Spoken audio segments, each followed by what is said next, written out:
Hi, can you hear me? Yes, I can hear you. Hello, Senator Min. How are you today? Good, nice to meet you, Jose. Yeah, nice to meet you too, sir. So this is now the third interview so far that we have gotten with an elected official. Very Um, cool. yeah, we previously had Cotty Petrie Norris and Katrina Foley on, so I'm pretty sure you're familiar with them. You've Yep. collaborated and campaigned with them in the past. So I want to thank you for taking time out of your day, to come on and do this interview. So, before I ask my questions, would you like to give an introduction to who you are? Sure. Dave Min, California State Senator representing the 37th Senate District here in the heart of Orange County. So, before coming into elected office, I was a law professor at UC Irvine School of Law. And I live in Irvine. I have the privilege of representing Irvine, Costa Mesa, Lake Forest, Laguna Woods, Tustin, Villa Park, Orange, Anaheim Hills, part of the Canyon. And then for the next 2 years, until redistricting takes effect for my area, I also have the privilege of representing about half of Huntington Beach, Newport Beach, and Laguna Beach. Awesome. I'm glad, I have the chance to interview my state senator because I live in Costa Mesa. So, and I'm pretty sure after redistricting, we'll still be in your district. We'll So, still be in the district. Yep. all right. So, my first question for you, Senator, is what's the best part about being a state senator? Oh, that's easy. Getting to positively and immediately sometimes impacting people's lives. We are responsible for laws, policies, budget allocations that impact nearly 40 million people. And that is pretty tremendous. So, like, just to give you a few examples, in my first year in office, I was able to follow through on a campaign promise and pass a law that ended gun shows at the Orange County Fairgrounds in Costa Mesa. The next year, we were able to end gun shows across the state on state property, being the first state in the union to do that. My district staff has helped over 2,000 residents of the 37th Senate District here in Orange County get their EDD benefits. I still get approached by people on the street, at town halls, at events, who say, your staff saved my life. There were difference between me being homeless, being able to put food on the table. I can't tell you how great that feels. It's a really important and incredible responsibility, but it gets my endorphins going when we know we can do some good in this community. That's awesome. Just having a job that can impact the lives of people, whether being like homeless, like people that come up to you and tell you that that's just awesome. So my next question for you is what does your typical work week as a state senator look like? Um, Very busy, the short answer. Slightly longer answer. Depends on whether we're in session or not. So when we're in legislative session, which we are for about almost exactly 7 months out of the year, I am up in Sacramento either Sunday night or Monday early morning. And then I come back either Thursday afternoon or Friday morning, typically. And in that week that I'm in Sacramento, I'm in legislative session at least twice, Mondays and Thursdays, sometimes more than that. I am often in committee hearings, whether it's oversight, whether it's informational hearings, whether it's bill review hearings, taking a lot of meetings, of course, with constituents, with different interest groups, representing all sorts of different interests, labor, nurses, optometrists, new car dealers, and the whole gamut of things. Just trying to hear from folks on their perspectives on different priorities they might have. We have 1.1 million people that I have the privilege of representing. So that's great. And then when I get back in district, it's more meetings.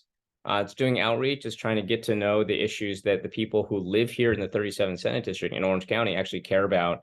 It's doing town halls, it's doing different events. Some of those are fun, some of those are maybe a little less fun, but it's all work at the end of the day. It's me trying to get out there and learn about the things my constituents care about.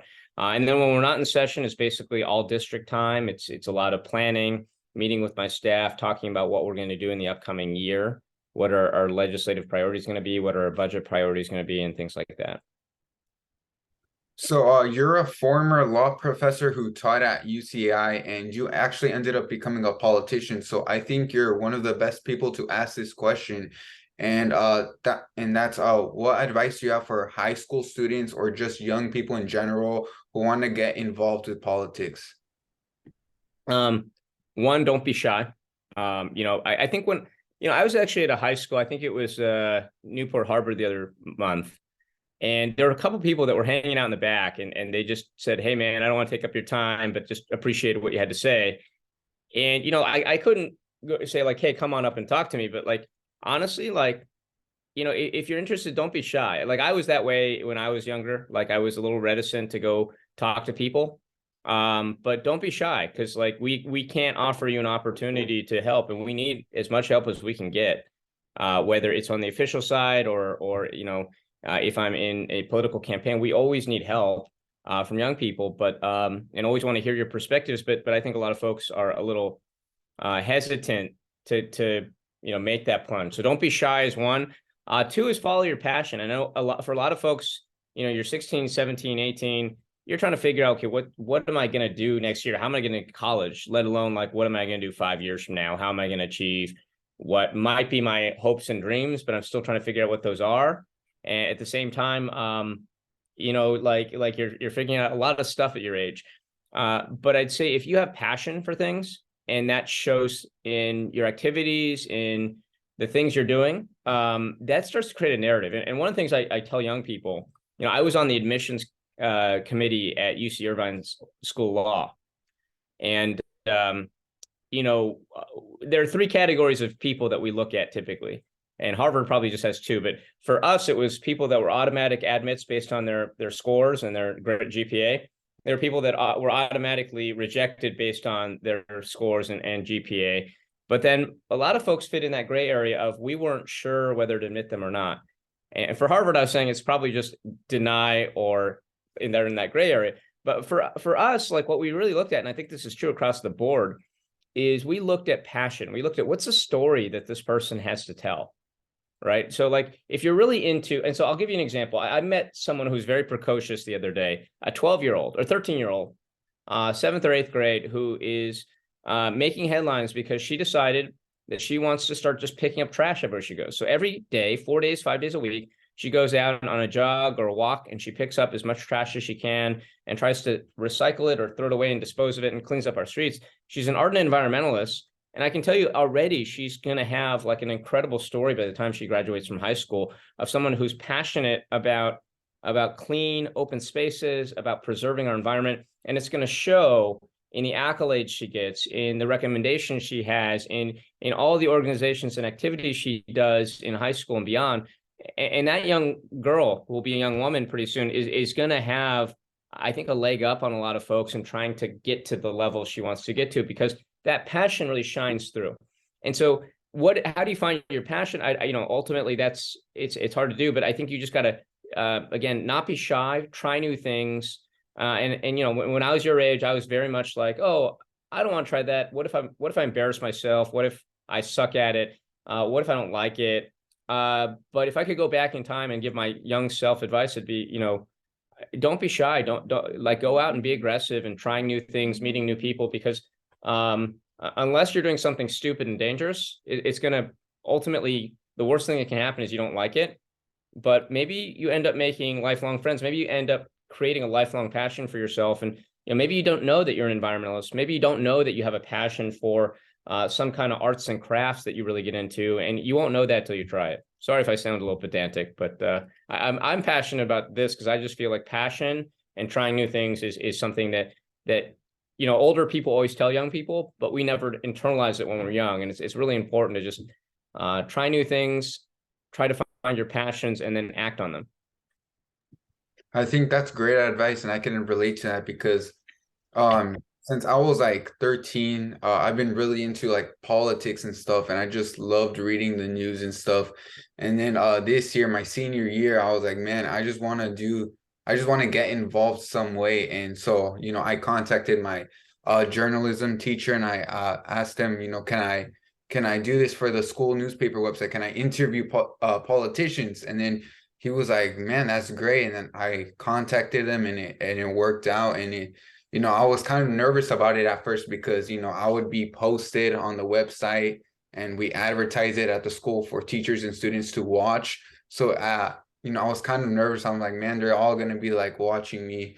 But I did it, and it's worth it because, now I get to ask you questions and stuff. And I think that's really important. So, anyways, And you have no regrets, right? Like no it, regrets. Yeah. yeah.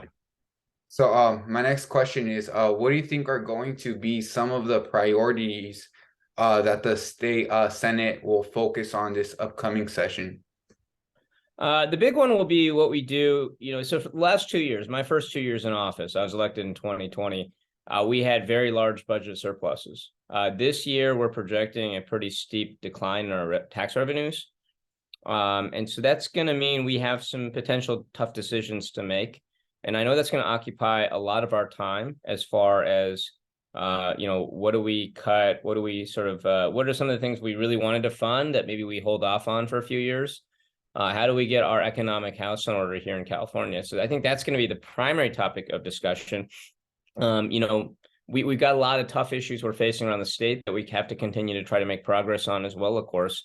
Continuing to recover from the pandemic and keep our economy going strongly, trying to tamp down on inflation while keeping, high-paying jobs out there, trying to deal with the lack of affordable housing here in the state, trying to keep people off the street so that and mitigate our homeless and unhoused populations, trying to figure out what to do with people who are having trouble finding housing, dealing with climate change, which is, the quietly but steadily the crisis of our lifetime.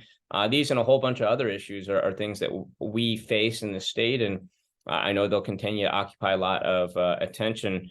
For me personally, education and environment are passions of mine. Gun violence prevention is a passion of mine.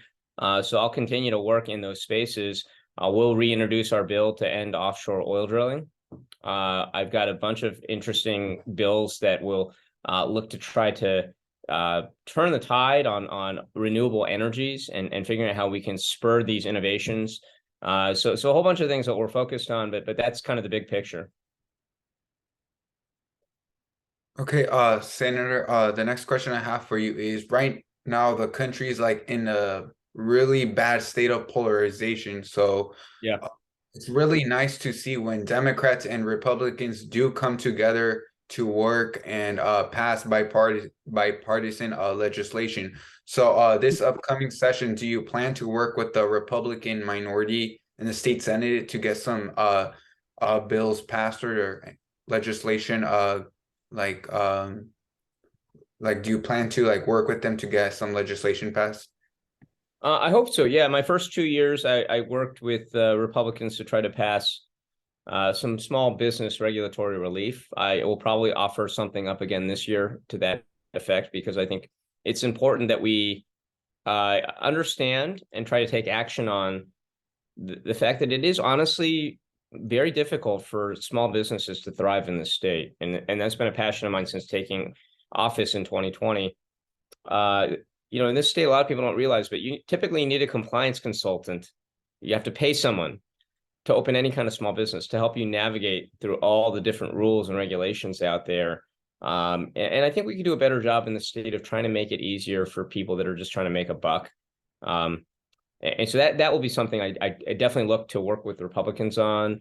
I will also say that for a lot of reasons, but I think primarily because we have a supermajority, Republicans are very easy to work with in this state. I think they typically have good bill ideas. Obviously, they have messaging at times where they will criticize our president or governor in ways that I don't agree with. But we understand that that's what they have to do. And when it comes to bills, I think we often see consensus. I'm always happy to vote for good ideas. And I think sometimes, my colleagues who are Democrats, because we have a supermajority, kind of propose bills that are much more difficult for me to vote on because they may be seen as too, what is good for San Francisco is not always good for Orange County. And those bills are sometimes tough for me to vote on. Whereas the bills that my colleagues or Republicans typically offer will be bills that are more modest in scope. They're a little easier for us to work on. Yeah, so my next question is regarding like election reform kind of. So Hmm. California has a jungle primary system where the top two people, regardless of party, they get on the ballot. Yeah. And a lot of people do not like that because it only gives them two options for like an office. Hmm. And so my question for you is, do you support like ranked choice voting in the California ballot? Like in Alaska, they have the top four people regardless of party on the ballot for like an office. Then you can like rank them with ranked choice voting. Yeah. So, do you support ranked choice voting or some sort of election like ballot reform in California? Um, yes, and so I probably should say I took election law in law school. And there's actually two types of ranked choice voting. And I just want to be careful. We talk about there's one. RCV used to stand for the idea that you would rank your choices and then you'd add up the points, right? And so say there were four candidates. Your top candidate would get 4 points, your second would get three, your third choice would get two, and your last choice would get one. And that can lead to some kind of messed up outcomes. So I prefer what's called instant runoff, which is a form of ranked choice voting, which just says that your vote should count for one of the top two last candidates. So if your first choice doesn't make it to the top two, then you go to your second choice. If that's not in the top two, then you go to your third choice, right? Because I think ultimately your preference should be who you want to win, not sort of like this ranking of candidates. But that instant runoff model is one that is one I think that Alaska uses, that a lot of states have started using. And I think I'd support that model. Obviously, that takes a constitutional amendment at this point to put into place. But I think those tend to get to voter preference better. And what I'm really tired of seeing, and one of the things that the top two system in California does well is that it makes sure that the winner has 50 plus one, right? And what we see too often is that we see candidates who don't get 50% of the popular vote get into office. And Donald Trump was one example of this. George W. Bush was another example of this. And I think if you can't get 50 plus 1% of people to vote for you, you shouldn't be in office. So my next question is, I know you've announced your run for re-election in 2024. Do you have any aspirations to perhaps get out of the state level politics and get into federal level politics? I know you previously ran for US House and you very Mhm. narrowly lost in the jungle primary against Katie Porter. So do Yeah. you have any, future aspirations for that? Um, so I've been asked this question a lot lately, just because there are certain rumors floating around that there might be seats for Congress opening up. What I've told everyone who's asked me this is I, at this point, think this is a premature question. There is no congressional seat in where I live, the area I represent, that is open. Um, should one open up, I'd have to consider it. I feel like I'm just hitting my stride in the state Senate. I've got young kids. I've got a very ambitious legislative package. I'm excited about continuing my work in the state Senate, and that's really what I'm focused on right now. On the other hand, you can't really rule out other options until they present themselves. So, should a congressional seat open up, I'd have a long discussion with my wife, with my kids, probably a little bit, and think over the possibilities. But right now, I'm laser focused on just winning re-election so I can continue to do what I think is good work on behalf of the Orange County residents I represent. Well, that's all the questions that I have for you today. Thank you once again, Senator, for sitting down here and taking time out of your busy day to do this. And thanks to Kelly Jones for scheduling this. She did a great job. And thank you for all the work you do for our district. Hey, thanks, Jose. What year are you there? Oh, sorry, excuse me. What year are you right now? Junior, senior? Oh, I'm a senior. I'm in 12th grade. Oh, Yeah. fantastic. Do you know what you're doing next? Are you going off to college? Are you? Definitely college, and I'm looking to work like a full-time job, adult stuff. Oh, Yeah. fantastic. Well, if you want to get involved in politics, don't hesitate to reach out, and maybe we can see what we can do. But you seem very passionate, and I told you I appreciate that. And regardless of what you decide to do next, I look forward to following your career with great interest. And please don't ever hesitate to reach out to us. Thank you, sir. Have a good day. Hey, you too. Take care. Happy holidays to you.